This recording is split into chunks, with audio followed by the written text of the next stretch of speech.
Hello students and welcome to simplified education. आज हम अपने एक्सरसाइज 5.2 को आगे बढ़ाते हुए क्वेश्चन नंबर 19 करने वाले हैं। देखिए NCERT book class 10th chapter arithmetic progression exercise 5.2 का क्वेश्चन नंबर 19। देखिए क्वेश्चन आपकी स्क्रीन पर है। Subbarao started work in 1995 at an annual salary of 5,000 and receive an increment of 200 each year. Subba Rao एक आदमी है जिसने कि 1995 में 5,000 सैलरी पे काम करना स्टार्ट किया था। एनुअल सैलरी मतलब एक साल की सैलरी 5,000 थी और उसको इंक्रीमेंट मिलता था 200 रुपए का हर साल। In which year did his income reach 7,000। तो ऐसे इनकम उसकी जब इंक्रीज होती रहेगी हर साल 200 रुपए करके, तो किस साल में जाकर के उसकी जो इनकम है वो 7,000 रुपए हो जाएगी, वो हमको निकालना है। यानी कि नंबर ऑफ ईयर्स, वो कौन सा ईयर होगा, नंबर ऑफ ईयर वो हमको निकालना है। तो देखिए हम इसको किस तरीके से करेंगे। हम यहाँ पे पहले लिखेंगे कि किस तरीके से उसकी जो सैलरी है वो इंक्रीज हो रही है। तो हम यहाँ पे लिखेंगे increasing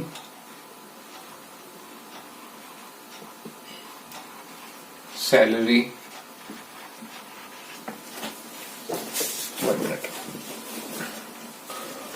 of Subba Rao starting from कौन से ईयर से उसने वर्क करना स्टार्ट किया था, 1995 से। तो 1995 से स्टार्ट करते हुए जो इंक्रीजिंग सैलरी है सुब्बा राव की, उसको हम किस फॉर्म में लिख सकते हैं। उसको हम लिख सकते हैं 5,000 पहले साल के। फिर मैं यहाँ पे कोमा डालता हूँ, कंफ्यूजन नहीं होगा, वरना कंफ्यूजन होगा कि एपी का नंबर कौन सा है, ये कोमा। तो 5,000, फिर अगले साल सैलरी थी 5,200, फिर 5,400। ये 200 रुपीज हर साल उनके इंक्रीज होते हैं। 1995 में इतनी सैलरी और आगे इंक्रीज होते होते एक दिन उनकी सैलरी पहुंच जाएगी 7,000 रुपए। तो अब यहाँ पर अगर देखें तो ये एक एपी फॉर्म हो रहा है। इट फॉर्म्स एन एपी क्योंकि हर साल 200 रुपए से इंक्रीमेंट हो रहा है। तो अगर ये एपी है तो यहाँ पर जो टर्म्स हैं उसको हम किस फॉर्म में लिख सकते हैं। यानी कि इसका मतलब ये है कि A1 जो है वो है इनकम इन फर्स्ट ईयर, जो उनका पहला साल था काम करने का।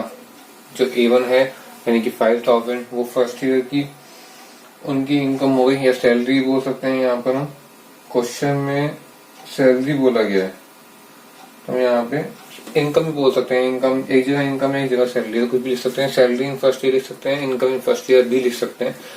तो A2 जो है वो हो जाएगी हमारी इनकम इन सेकेंड ईयर, और जो AN होगा वो क्या होगा, इनकम इन nth ईयर। यानी कि जो nth ईयर होगा उसमें जो उनकी सैलरी होगी वो होगी AN। तो हम यहाँ पे 7,000 को AN ही मान लेते हैं कि 7,000 जो है वो AN है। Let AN is equal to में 7,000 कि AN वाले साल में जो उनकी सैलरी वो 7,000 हो जाएगी। अब इस इक्वेशन में अगर हम AN का फॉर्मूला लगाएं और वैल्यूज पुट करें तो हम यहाँ पे N की वैल्यू निकाल सकते हैं। तो हियर हमें पता है, वी नो कि फॉर्मूला क्या होता है AN का। AN इक्वल टू में A plus N minus 1 D। तो यहाँ पर हम वैल्यू पुट कर देते हैं। यहाँ पर A की जो वैल्यू है वो है 5,000 फर्स्ट ईयर की A1, प्लस N की वैल्यू हमको नहीं पता है, और D हमको पता है कि 200 का इंक्रीमेंट हर साल हो रहा है। तो D डिफरेंस, कॉमन डिफरेंस हो गया हमारा, D इज इक्वल टू में 200। अब जो AN है, जो हमको वैल्यू निकालनी है नंबर ऑफ ईयर, वो है 7,000। तो हमें निकालना है कि 7,000 है वो कौन सा ईयर है। उसको निकालने के लिए हम इस इक्वेशन का यूज करेंगे। तो अब इस इक्वेशन को हम सॉल्व करते हैं और इसका आंसर निकालते हैं। तो देखिए यहाँ पर पहले इस 5,000 को वहां पर ले जाएंगे लेफ्ट हैंड साइड में। तो 7,000 minus 5,000 equal to N minus 1 into 200। तो यहाँ पर आ गया है 2,000 equal N minus 1 into 200। 2,000 upon में 200 इक्वल टू में N माइनस 1। तो ये कट के यहाँ पर क्या आ जाएगा, 10 इक्वल टू में n-1 और n की वैल्यू आ जाएगी 11। तो 11th ईयर में यानी कि हम बोल सकते हैं जो सैलरी है वो पहुंच जाएगी 7000। तो इस तरीके से ये क्वेश्चन सॉल्व होगा और यहाँ पर हमारा जो आंसर है इन विच ईयर इनकम 7000 वो होगी 11th ईयर में। तो यहाँ पर हम अलग से लिख भी सकते हैं answer in 11th year his income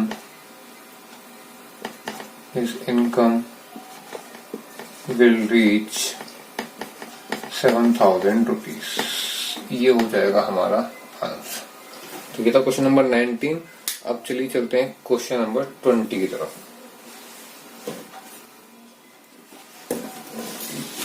तो देखिए स्टूडेंट्स, क्वेश्चन नंबर 20 में हमको क्या दिया है। क्वेश्चन आपकी स्क्रीन पर है, मैं एक बार इसको समझा देता हूँ।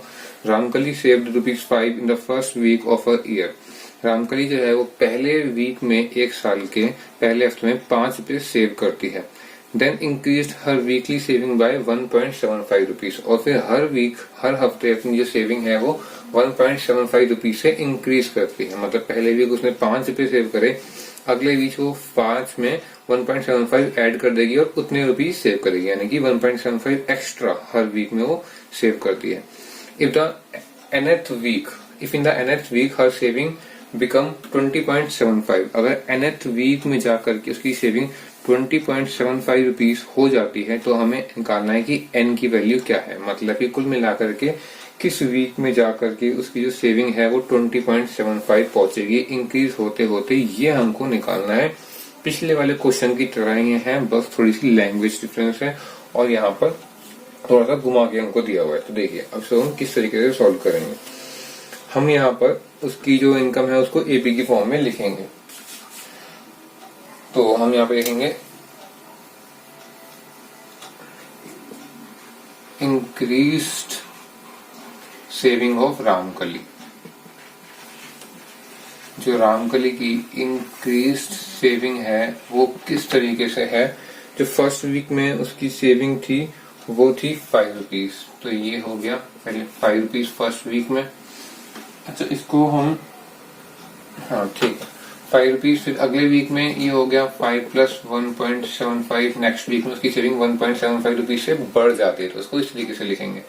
फिर अगले वीक में फिर बढ़ जाती है, तो यहाँ पर 5 + 2 × 1.75। 2 से मल्टीप्लाई क्यों करा हमने यहाँ पर, क्योंकि थर्ड वीक में वो एक 1.75 तो दूसरे वीक में इंक्रीज हो गया था, थर्ड वीक में 1.75 और इंक्रीज हो गया, यानी कि 1.75 2 बार इंक्रीज होता है। ये थर्ड वीक की सेविंग है। इस तरीके से चलते चलते उसकी सेविंग एक हफ्ते में जाकर के, किसी हफ्ते में जाकर के 20.75 रुपीज हो जाती है। ये हमको दिया हुआ है। अब देखिए यहाँ पर जो सेविंग्स हैं उसको हम किस तरीके से लिख सकते हैं। यहाँ पर हम लिख सकते हैं हियर, पहले तो हम लिख देंगे कि एपी फॉर्म होता है, इट इज एन एपी। ये एपी की फॉर्म है। क्यों है, क्योंकि हर हफ्ते 1.75 रुपीज इंक्रीज हो रहे हैं, तो ये एक एपी की फॉर्म है। अब यहाँ पर इस एपी में जो A1 है, यानी जितनी भी टर्म्स है A1 A2, उसको हम किस तरीके से लिख सकते हैं। उसको हम इस तरीके से लिखेंगे कि A1 इक्वल टू में सेविंग फॉर फर्स्ट वीक, इसी तरीके से होगा। A2 इसी तरीके से सेविंग ऑफ हो जाएगी यहाँ पे सेकेंड वीक, और ऐसे A3 saving of third week. ऐसे करते करते जो AN है वो हमको दिया है सेविंग फॉर nth वीक। किसी भी वीक की सेविंग निकाल लियो, उसको n मान ले अगर, तो हम उसको AN की फॉर्म में लिखेंगे।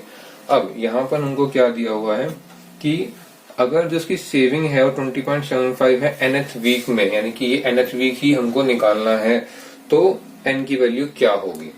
अब यहाँ पर क्या है, यहाँ पर हमें क्वेश्चन में ही दिया है, हमें सपोज नहीं करना कुछ भी। an की वैल्यू कितनी है, 20.75, ये उसने हमको दिया है कि nth वीक में उसकी सेविंग 20.75 हो जाती है। हमको निकालनी है n की वैल्यू, हमें पता है। सो an की वैल्यू क्या होती है, a + n-1 d। an की वैल्यू हमें पता है 20.75 है। अब यहाँ पर इसमें AP में a की वैल्यू क्या है 5 प्लस n की वैल्यू हमको निकालनी है, और d यानी कि इंक्रीमेंट कितने का हो रहा है 1.75 रुपीज का, तो d की जगह पर आ गया 1.75। अब इसको सॉल्व करते हैं। सॉल्व करते हैं हमेशा याद रखना है हमको, पहले प्लस वाला टर्म वहां पे जाएगी, ये एक अलग टर्म है, ये एक अलग टर्म है। पहले 1.75 को यहाँ से वहां नहीं ले जाएंगे, वो गलत होगा, क्योंकि पहले एक टर्म को हम यहाँ से वहां ले जाएंगे पूरी को। 20.75 माइनस 5 इक्वल टू में n-1, यहाँ पर है 1.75 मल्टीप्लाई में, ये पूरी एक टर्म है। इसको माइनस करेंगे तो इसका आंसर आएगा 15.75 इक्वल टू में n-1 इंटू 1.75। अब यहाँ पर आ गया है 15.75 अपॉन में 1.75 इक्वल टू में n-1। अब इसके हम पॉइंट दोनों की हटा देंगे, 2 पॉइंट नीचे 2 पॉइंट ऊपर आपस में कैंसिल हो गए। इस पूरे को जब हम सॉल्व करेंगे काट करके, तो पहले 5 पे जाएगा, 5 पे जाएगा, फिर ये 7 पे जाएगा, और ऐसे काटने के बाद आप इसको रफ में पूरा काट के चेक कर सकते हैं। इसकी जो वैल्यू आने वाली है वो इसकी वैल्यू आएगी 9, यानी कि 175 इंटू 9 इक्वल टू में 1575 इक्वल टू में n-1। इसको आप काट के अलग से सॉल्व करेंगे, मैंने यहाँ पे काटा नहीं है, लेकिन काटना इतना मुश्किल नहीं है, आप अपने आप कर सकते हैं। तो काटने के बाद इसकी वैल्यू आएगी 9, और इसकी जो वैल्यू हो जाएगी n की, वो हो जाएगी 9 + 1 यानी कि 10 इक्वल टू में n, यानी कि जो 10th वीक है उसमें जाकर जो सेविंग है वो होगी 20.75 रुपीज। तो यहाँ पर जो n की वैल्यू हमको निकालनी थी वो आ गई है 10, और इसके साथ ही ये क्वेश्चन भी यहाँ पर होता है एंड।